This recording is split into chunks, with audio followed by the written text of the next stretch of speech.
Hi, my name is John. Today, I'm going to go by the name of Johnny on the Spot, representing UAP Society and the Hello Alley server. Both can be found on Discord, and I run my own TikTok channel. It's called We Are One Consciousness. You can find me there. But that's not really important. What important today is this episode, episode number 2, released on TMZ from Jeremy Corbell. And there's a lot of topics that were being discussed in this episode. I like to focus as much as I can and as much as we can about the time period of events covered in this episode. And that first started off with the PTSD reports that started coming out about David Grush pretty much as soon as the hearings were done with Congress earlier this summer. Does anybody have any opinions about any of that? What's up, everybody? Good to see you guys here. Thank you, John, for stepping up to the podium to host today.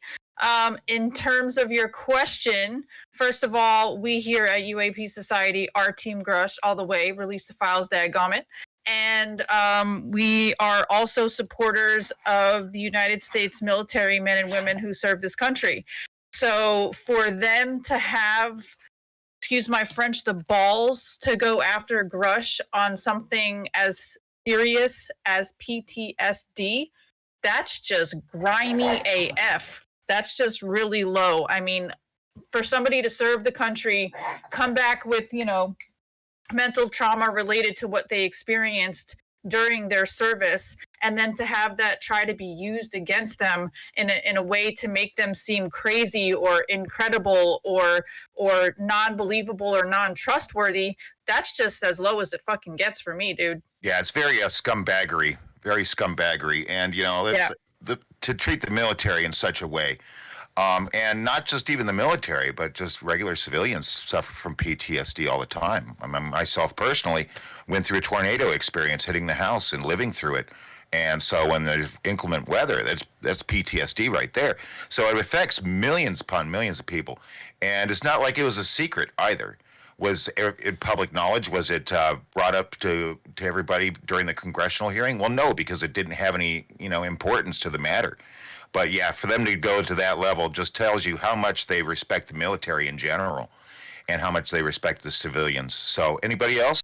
Thank you, Allie, by the way. You're very welcome. And anybody else is free to, turn their cams on or unmute and share their contribution to this conversation. You guys got the floor. Don't be shy. I kind of, I was very much multitasking and I really missed the whole thing. Unfortunately, I caught bits and pieces, so I don't know how much I can really join the conversation, but I'm here listening in, and I'll chime in if I have anything to say. Alrighty, thank you for that. In the chat, you did put that mental health matters, and thank you for your service in terms of military men and women, and we stand by that here. And like John said, anybody can suffer from PTSD. It doesn't have to just be military men. It could be any kind of traumatic event that your brain gets stuck on or has trouble moving past. And again, mental health is something that should be taken seriously. And when people do have the courage to step up and admit they are having some sort of mental health issue or crisis, how dare anybody to use that against them? That's just despicable. Right. No, it's not okay. It shouldn't be socially acceptable for sure. And again, it just shows the lengths that these organizations, there's no bounds. There's no bounds to it as low as they can possibly be or possibly go on this subject. And it was really disappointing when I first heard it. And, I understand journalism is supposed to be free, and this is just my opinion, but the gentleman that put out the article about Grush's PTSD, he should feel ashamed of himself. What was his name? Klippenstein? I think it was Klippenstein, and the only reason why I know that is because Justin and I watched the 3rd episode of UFO Revolution this morning, and his punk ass shows up in that episode. Yeah, and that just shows to me like that Jeremy Corbell is trying to take all the angles, let people decide for themselves whether that should have been reported or not by that reporter, and I mean, it's kind of giving a voice to the other side, as wrong as it is, and I respect that. No, you're good. I was just going to say, and in the chat, I just put the link to tomorrow's watch party for the third and final installment of this 3-part event called UFO Revolution, presented by TMZ. Make sure you guys come back to the same bat place at the same bat time to have the same bat experience. I mean, all you got to do is just go ahead and hit interested, and that will sign you up for it. Okay, anybody else have thoughts about that? About the PTSD? I'll also be trying to check chat as much as possible. Or the episode in general, any other points that you guys would like to make about what you saw in episode number 2? Well, I wanted to kind of try to take it towards the, I guess the next biggest thing was the reactions to the Peruvian mummies during the Mexican hearing. Ryan didn't take that well at all. He was not a happy camper, man. Yeah, it was the Peruvian mummies. And I know that, like you said, Ryan Graves did not pay kindly to that, and I can understand. You know, he's going there for he's very serious about this, very dedicated. He's got his own like database website where pilots can go ahead and post videos or other footage or anything of the sort, pictures of things that they see anomalous in the sky.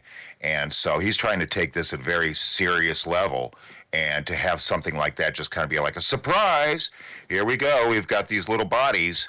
I could see how he would be highly discouraged by that.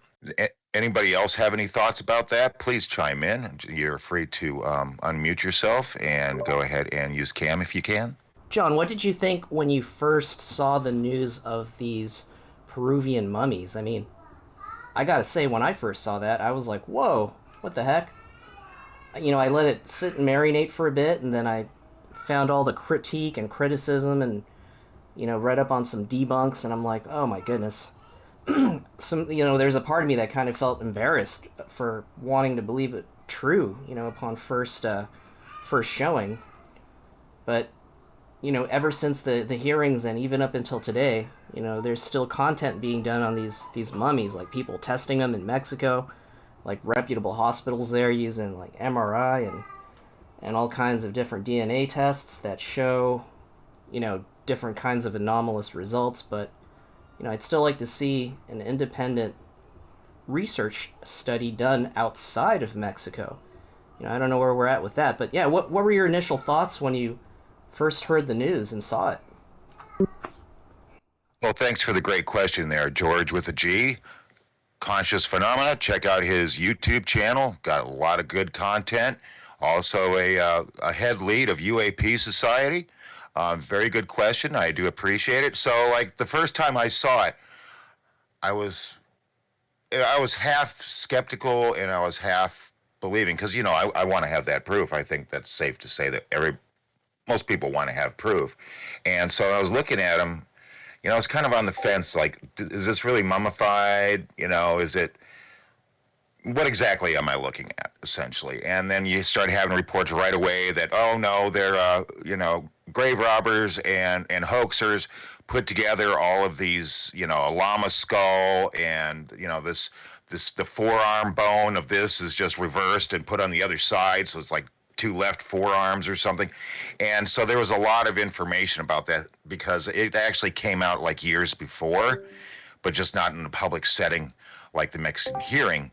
And then my friend Gray Druid, shout out to Gray Druid, who's in the chat right now, and my other friend Transcendence, we did a video about it, and Gray Druid brought up a really good point that I hadn't really thought about, and that was, maybe these are ritual mummies. And I'm kind of now thinking that they're ritual mummies. By ritual mummies, what I mean is, you know, Jaime Maussan and others said that they're about 1,000 years old. And that would mean that if they were created by, like, let's say, ancient Peruvians, they would take animal parts and mix them with, like, child bones or something like that to represent possibly beings that they had contact with sometime in their ancient past. And so thus they were like celebratory. It would have been like a magical ritual to actually be put into one of those effigies.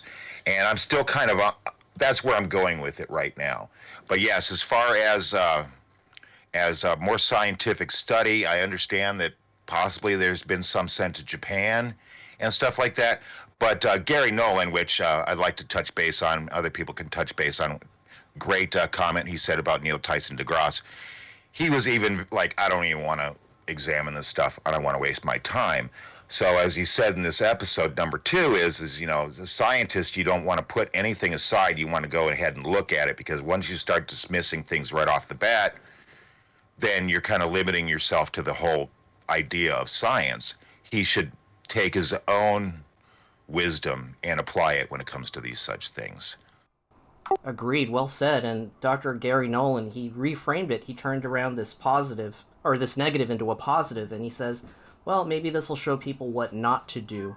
But, you know, one of the anomalous things about these Peruvian mummies, like, you know, you've heard of that metal breastplate that have been found in some of these bodies, and that these pieces of metal, you know, I guess during the time that, you know, they did the carbon dating on these mummies, thousands of years old, you know, it was shown that the people in the area of Peru didn't have the industrialized process to refine this metal. I think it's called osmium or something, or some shit, and it's used in satellite electronics. You know, so yeah, it's like, crazy. Where did this metal come from? And I don't know if they radiocarboned the metal also, but, you know, if we go with the grave robber, you know, Frankenstein theory, certainly, I mean, I don't think it'd be too hard to find some kind of, like, industrialized metal like that and just implant it in a Frankenstein corpse of sorts. Yeah, and there's just like, I heard reports that there's no sign of like sutures or anything like that that would indicate that, like, you know, they were put together Frankenstein like, at least recently. So that's why I'm kind of still holding on to the ritual mummy perspective, that they are actually 1,000+ years old, but that they were made during that time as a ritual effigy. Does anybody else have any thoughts about that? I'd love to hear it. Let's get some more feedback about the episode, people. Don't be shy. Are you trying push to talk, RNG?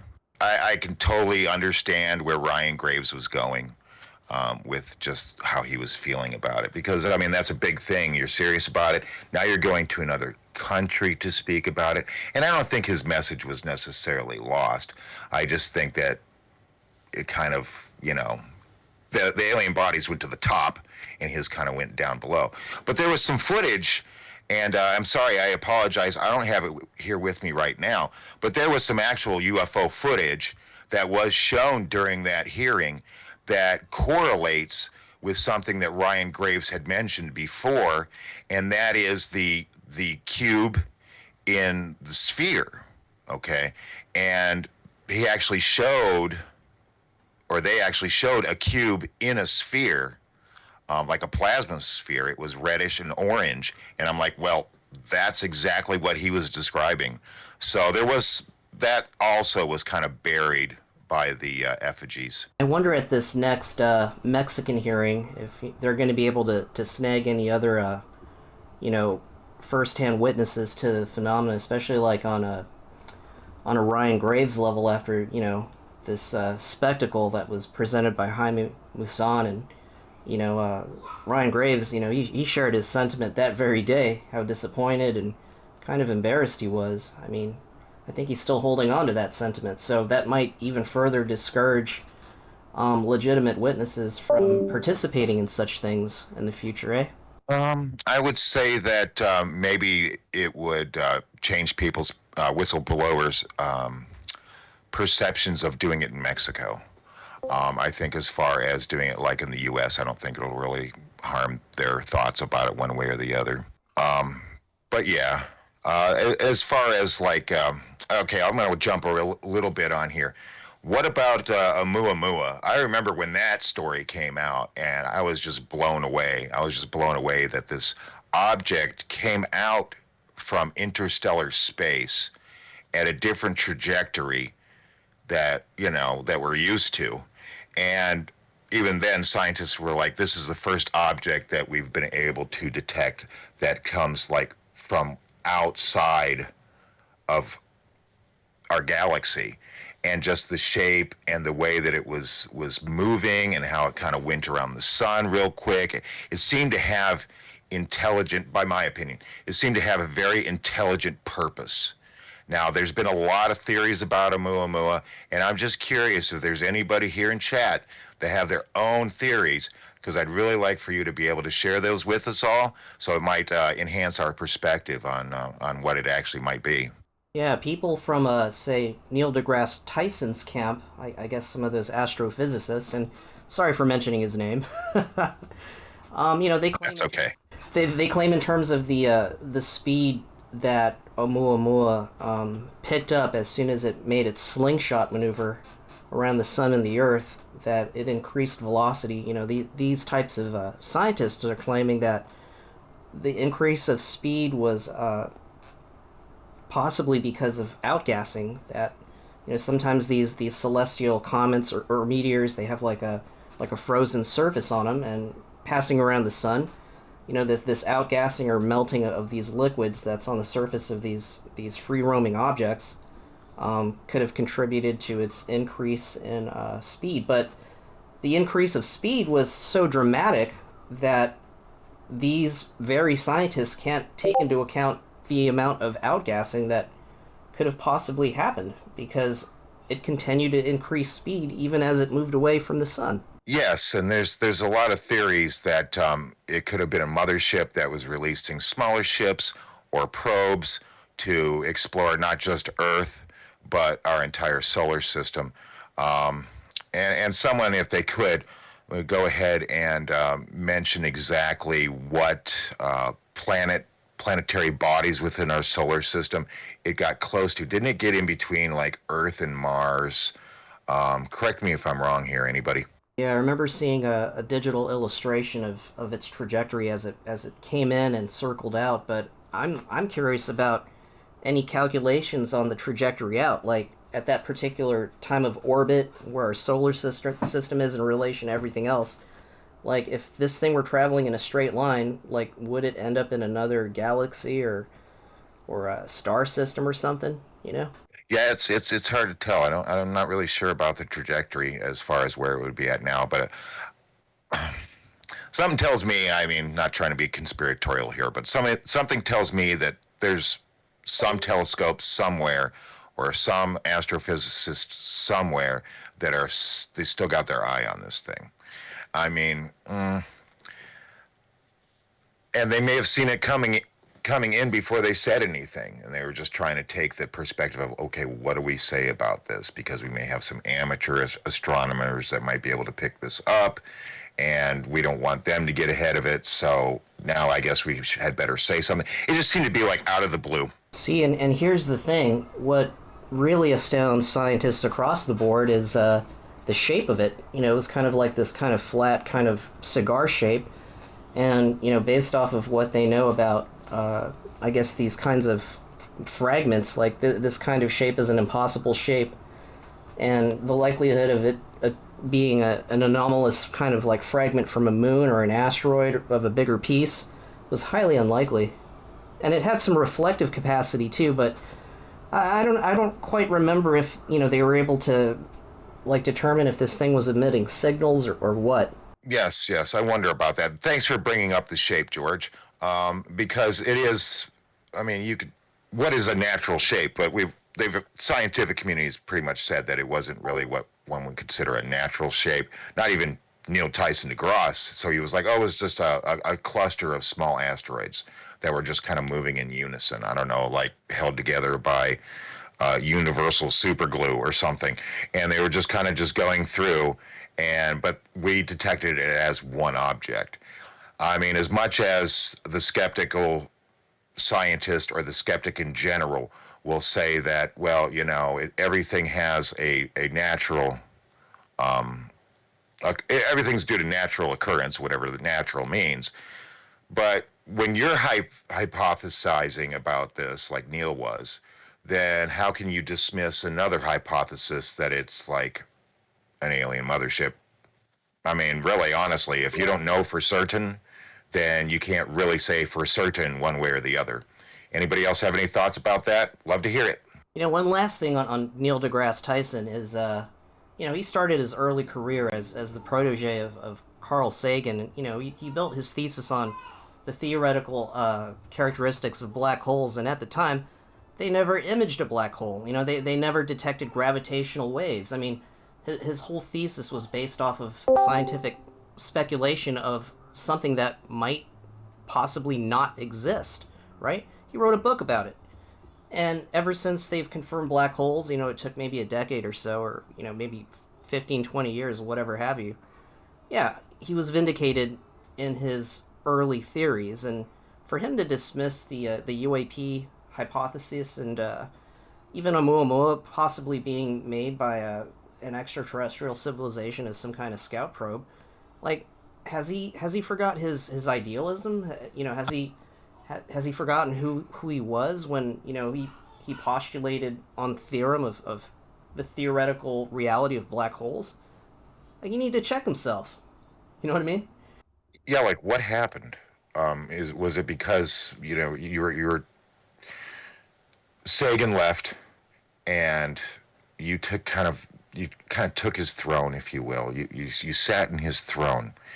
And were there outside influences that were like, Neil, you can't be talking about this for the scientific community. We have set standards that we talk about. We don't talk about aliens. We don't talk about UFOs. It's just not a thing. Or did he just kind of throw out the whole concept once he got up there? Even Sagan changed a little bit. And I love Carl Sagan, but even he changed a little bit over time as far as, extraterrestrial beings and such like that. So, all right, we got RNG Jesus back in here, and we're try to have that mic going. There we go. There we go. Am I hot, or is this okay for volume-wise? You're great. You're great. I know that we've talked about... Everybody. Yes, big applause. I know that we talked about several topics while you were trying to fix your microphone issue. Feel free to pick up anywhere that you can with all your thoughts, man. The floor is yours. All right, thank you very much. I'll try to go quickly here. I mostly agree with about everything you guys are saying. Like, it's all pretty common sense and not even getting too definitive or not narrowing ourselves into very specific categories or very specific answers. So we're all staying in very safe territory at the moment. Nazca mummies, the Peru mummies or whatever this thing is. I really hold out and hope that it's real for some reason. It just sounds so cool and awesome. The artifacts, the artwork that goes alongside it. But of course, it's obviously not cut and dry. It's obviously not definitive. We're still left with the gray area that we're always stuck with when we're talking about these topics, whether that's by chance or not. That's always the next step that's really interesting to think about. The one thing I'd say about that, though, is that I perhaps am seeing a common trend. And again, I'm very much making an assumption right here. But I'm seeing this thing where if they can't completely remove the story, let's say something is going to be coming out and they know about it, and who's they? People in charge right now, gatekeepers, let's just stay vague. But if they know something's going to come out, do they doctor a portion of the evidence to kind of make people that would come into the argument and want to think that's interesting, do they sandbag a pretty good piece of evidence of extraterrestrial life or phenomenon, whatever? It just seems like there's a very if there's not the assassination on character, if there's not the ability to completely silence and null it at the knees, I'm also seeing just another thing where it's like they insert the poison, they insert the falsehood that will be so obvious if ever. So MH370, but I'm not really definitive on a lot of these things, but that's why, because they're very, very good at kind of getting in front of the story, inserting what they want, and then it seems like we're always left like 90% sure or like on the fence or I hope that kind of makes sense here. But like the mummies, maybe one of them's real. Do you know what I mean? I'm hoping one of them's real, but like, I guess the longer that story goes on and we're not getting corroborating evidence from other scientists around the world, it is kind of petering off, unfortunately. Anybody else want to go on it? I'd just like to step in and I agree. The disinformation campaign is, I mean, what do you take as information, factual information, and what is not factual information? It's muddy to the waters on purpose. They've been doing this for a very long time. It doesn't even have to deal with the UAP, UFO, NHI experience. It's everything, really. It's like, oh, well, George Washington didn't cut down a cherry tree, but when we went to school, that was the story. He cut down a cherry tree. So I guess that just makes our whole civilization in America false, right? I mean, how far are we going to take it? But, the disinformation campaign is there for a reason, and it's hard to, discern. We just have to come up with our own individual perspective on it. But so thank you very much for bringing up those points, RNG. Gray Druid, did you have anything to say about any of that? I think that the one thing, the Mummies is, it just needs more data, more information on it, and more information that is not going to be misconstrued by the DoD or other organizations that have their hands in these institutions. I'm not saying the scientific method doesn't matter. The scientific method doesn't matter. It's the hands that are behind the scenes that are going to obscure the evidence, right? That's the main issue. So we got to get to a place eventually where that's not an issue anymore. And the other thing too is the public, the public side, the DoD knows this, that people don't really want to hang on to these things. They will see it. They'll see it in the front page news, and then they'll be like, "Oh, cool, that was a cake." Like I got a few comments in TikTok. They're like, "I thought this was a cake. I didn't know this was real." People just see it and they keep scrolling.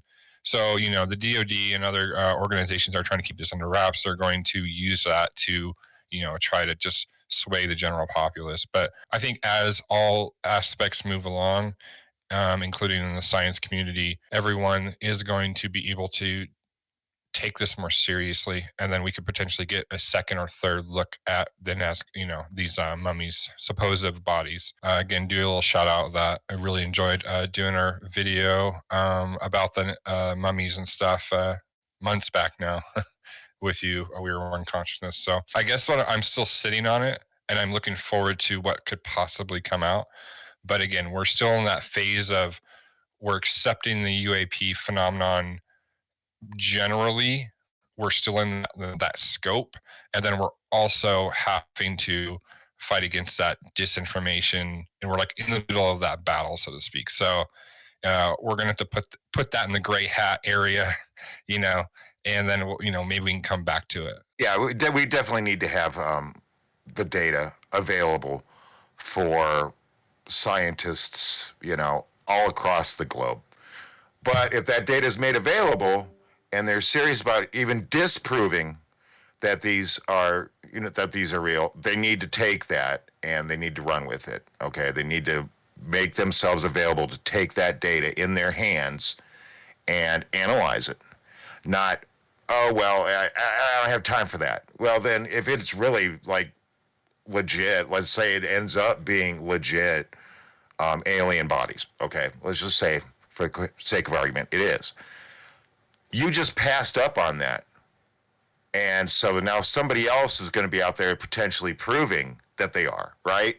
And so you've kind of like, you missed a golden opportunity. And again, if you're a scientist, you should try to gather as much data about everything as possible and then come to your conclusions then, rather than just saying, oh no, this is fake. Like even Jeremy Corbell, like, gosh, they brought up it's such horse crap. But just remember that the shoe is always on the other foot. So he's released, in the previous episode, he released the jellyfish UFO, and we know that Mick West and stuff came out and said it was bird poop, which is amazing because it rotates and stuff. If I'd never known bird poop to rotate, but So I mean, we always have to be careful about being too dismissive. Everybody agree on that? For sure. For sure. Oh yeah. You know, if I could, information overload. There's so many sources of information coming into everybody's pockets these days. It's like literally in everyone's pockets they carry the computer with them, but it's notifications. And so what shows are you watching? What sports are you into? What world politics are you into? What hobbies are you into? But I mean, like at a certain point you kind of need to set up boundaries and focus your attention on something. So like I can't really put too much blame on the disbelievers or the fence sitters that are kind of just like watching people like us talk about it but not wanting to really talk about it themselves, because it's like, I don't know, maybe they haven't done the due diligence. But at the same time, I mean, bills to pay, you know, like families, there's all these things going on. So we're trying to do like a second job now. You know what I mean? Like we're all working full time just to stay alive, just to not go broke, just to do our goals in the real world, you know, whatever you want to call that. But then we also have perhaps the greatest question of all mankind. You know what I mean? So it's like, how do you split your time between these things? So like I'm really quick, like I'm proud of everybody in here. I'm proud of everybody that's going to listen to this, anybody that wants to be curious about these topics. Honestly, like I'm one of the last people to this little forum that we got going on right now, and I'm very, very impressed and proud of like everybody in front of me. You guys are the trendsetters for me to follow if I'm an early wave adapter. But you know, bell curve, we're getting towards the normalization. We're getting towards a middle ground where critical mass, you know what I mean? I mean, how many times have we heard critical mass with consciousness? You know, man, you know, I'm going to spin out here, but honestly, like I am a firm believer consciousness is a part of it. That could be completely on the artificial side, manipulated by science and tools, and not all spiritual and all that I believe it is, but it feels spiritual and such. And it definitely feels like the more people wake up and vibrate, like all these hippy dippy terms that have been around for thousands of years, honestly, depending on your source, they're all coming and ringing louder and more true as time goes on, which is like not what you would expect. You'd expect as science develops, you'd expect as technology develops, you'd expect as we can communicate freely, because like we're all on different parts of the planet right now and we're all having a face-to-face time about this discussion. It's magic. I mean, as this all comes together, you'd almost expect people to stop talking about the soul. You'd expect people to stop talking about consciousness. And no, honestly, if anything, it's like a sacred knowledge that's been withheld. But again, I'm making tons of assumptions there. But I guess my point is like the more people think about this, the more people are talking about this.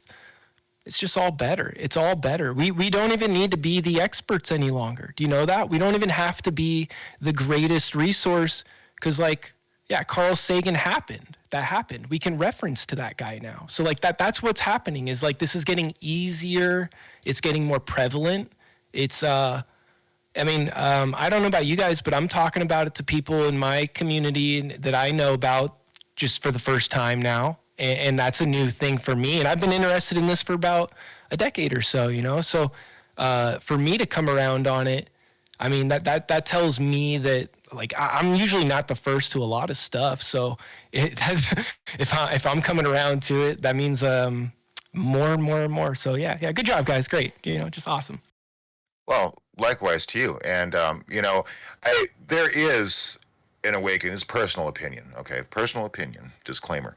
You know, I believe that there is a consciousness level that is raising, okay? And we are kind of, in a way, unlocking ourselves. But with that comes the other side. And the other side knows that. And that's where their disinformation is going to really start hitting, because they're trying to hit that disinformation and confusion and put it into our awakening consciousness. So it's most definitely, they're aware that we're becoming more conscious, again, as you said, whoever they are. And so now they're trying to trying to slip in and implement the Mylar balloon, the miners with jetpacks, everything, you know, the bird poop on the lens and all that other stuff, and saying that, you know, hey, the alien mummies are this, or the alien mummies are that, or this witness is mentally unstable, or this whistleblower has PTSD, or any of those kind of things, because they know they don't want our consciousness to be raised too high. They want to kind of keep us, you know, down below and being good little worker bees or worker ants for whatever that they're building, right? Grey Druid, do you, or anybody else for that matter, please feel free to chime in. I have a subject changer, if that's cool. No, that's totally cool. Go right ahead, Allie. All right, cool. So, as you guys already know, Ryan was the second place winner of our video contest. And as part of the prize, he received a UAP Society NFT. And I love to play show and tell. So, Ryan, if you can somehow either share a screen, or you don't know how to do that, have you seen your NFT yet? What's up? It's worse than that. I did push to play, or, you know, the whole audio thing I've been attacking, but I'm a genius, so I used my space bar for it. So I can't even like chat with you guys and type right now, like without hitting my microphone several times. But no, Okay. you're talking to the least like technologically literate person. I'm bad at this. I'm so sorry. So I'll get have better. you I will seen get your better. I will NFT get yet? better. That's my ultimate question. Have you seen your NFT yet? No. All right. But if you guys talk to me after this episode or so, I'd love to get it going. Like I love them. I think they're cool. Yeah. Okay, cool. No problem. I just figured I'd throw that out there because, you know, NFTs is something that Chris Lato is super passionate about. He really believes in leveraging creativity and the love for aliens and, you know, DeSci and all that. He wants to have that out there and going. So Ryan also received $500 worth of Ethereum. So that was also part of his prize. So again, Ryan, thank you so much for participating and congratulations in winning. Congo it. Rats. Congo Rats. Thank you, Allie, for bringing that up. Congo Rats to you, Ryan. Happy for you, man. That's great. I mean, anytime we win anything, hey, every day I wake up and I'm like, hey, I won another day of life. But this is great, you know. I mean, good for you. I'm proud of you. Well deserved, by the way. Well deserved. So as far as the rest of the episode, again, we've covered Oumuamua, we've covered the PTSD, we've covered the Nazca mummies, and I think I don't want to lose the message that that the episode ended with, and that is you know, little whistleblowers, okay? Because we know that that David Grush talked about, not in detail, but he's personally been, you know, attacked, his character assassinations and threats, okay? And we can pretty much figure he's not the only one. But the journalist, the person that's breaking the news to the public, and it's easy. I know I'm not a journalist, but I've talked about my experiences, and I think we should touch about the experiencer just a little bit as well. But I know that when I've discussed my experience, it'd be like, yeah, I don't care. They can fly their helicopter over the house and come and abduct me or put a bullet in my head, and, you know, I mean, hey, whatever. I'm going to die for the cause. That's fine. But when it really comes down to it, though, I haven't had anybody call me yet, and I'm not giving any hints to anybody, okay? But call me yet and be like, hey, you know what? You know too much. You better keep your mouth shut. And so, like, Jeremy Corbell's putting on that armor, and he's like, hey, you know, I'm going to go do what I'm going to do, and nobody can stop me. But then it's like, when you really start thinking about it, is that journalism badge. You know, my gut is telling me no, it's definitely not bulletproof. But I also feel like when you put yourself out there that much and you're that well known, to take out that type of character would be really ballsy. First of all, it would take a lot of nuts to do that. Second of all, it would be so fucking obvious that like that would just be another tell. You know what I'm saying? I would never, ever, ever want anything bad to happen to any of these people that come forward. I really would not. That would be awful. And I'll just leave it at that because I don't want to create negative energy. But I think if they did, it would be dumb, and I highly suggest they don't because we would all know and we would all come for you. Yes, yes.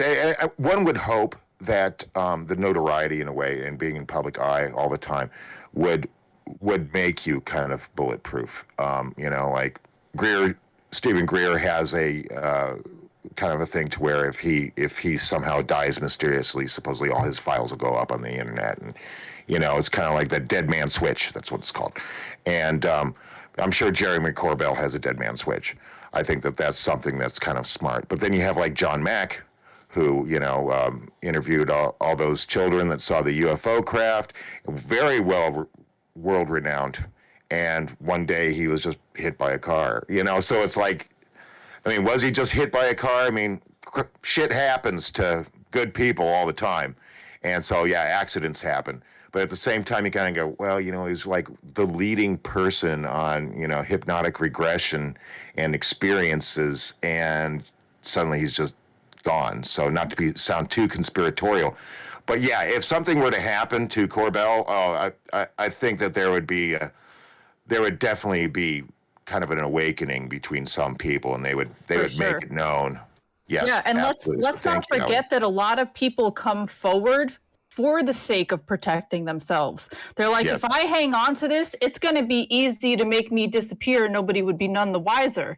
So let's not forget David Grush came forward for similar reasons. Let's not forget our boy Bobby Lazar. He came forward for similar reasons. And spoiler alert, we see Bobby in episode 3, and I am very optimistic to have you guys hear what he has to say, because this whole entire time he's always been like, man, F the government, I tried, I would never testify, but he may be changing his mind.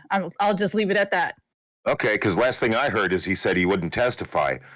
But yeah, but when you got people like Jeremy Corbell up your butt all the time, bugging you, stirring the pot, sometimes your mind can be changed, man. And I just want to throw this in before I let somebody else try to talk, and that's this.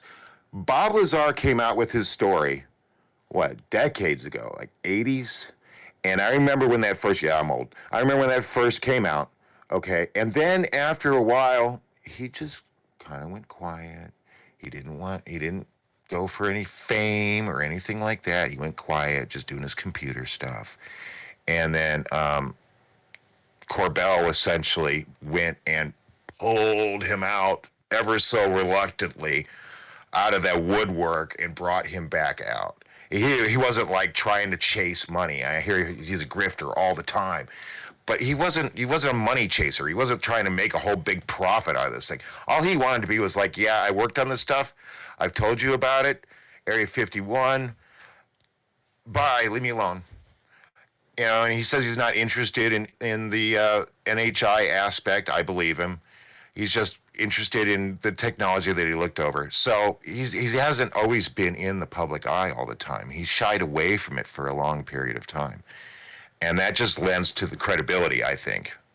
Yeah, that's something that a lot of people really won't look at, is when all the whistleblowers, when they come out, is the amount of stress and potential endangerment they're facing down. Everyone just looks at them as like, well, this person's just trying to make money because it's UFOs and they're just trying to bank on it, and that's not the reality of it. I'm sorry, someone coming from production and doing like working on film and stuff, that's definitely not the way to go about it. In general, you don't make a whole lot of money doing it unless you're like a huge company. But it's time for people to understand and grasp the level of risk they're taking, and not just for themselves, for their families.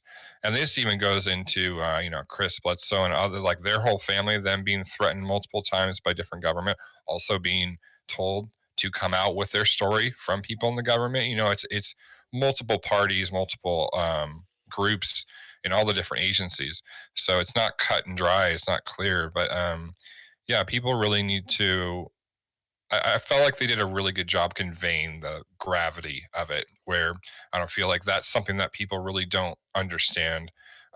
Just being a normal citizen, and they're just, oh, this person just trying to make money, just trying to do whatever. and they just kind of write it off.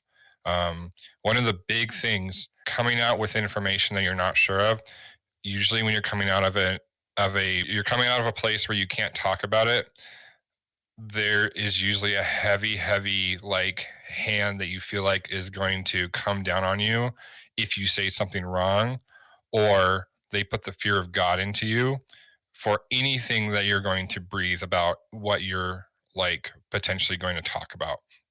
And that's something that all these whistleblowers have hanging over them. And that's something that really inspiring to have more and more whistleblowers come out. Again, Yes.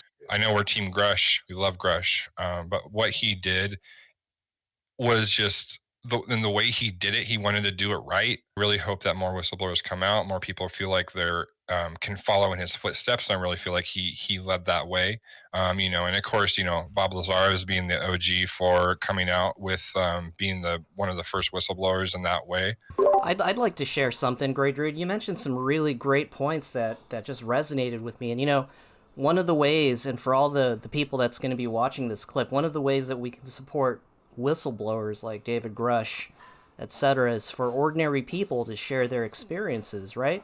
That's the only Thank you, way we can George. support them, right? That's the very real thing that we can do, because the more people that put their name and their face out there, it has like this drop effect, this ripple effect, as Ali just pointed out in the GIF, that one drop will cause a ripple, and pretty soon it'll create waves, and everyone's going to be a lot more comfortable in talking about what they've experienced with the phenomena. So, we all highly encourage anyone that's watching this to please consider talking to any one of us. We're One Consciousness, Grey Druid, Praise Our Jesus, myself, Ali, Cosmic Cathedral, Light Being Love. We love talking with experiencers, and the thing is we'll help you get your story out there, right? And we're all essentially experiencers, as far as I could tell. And I just thank you for doing the outro introductions to everybody and naming them off.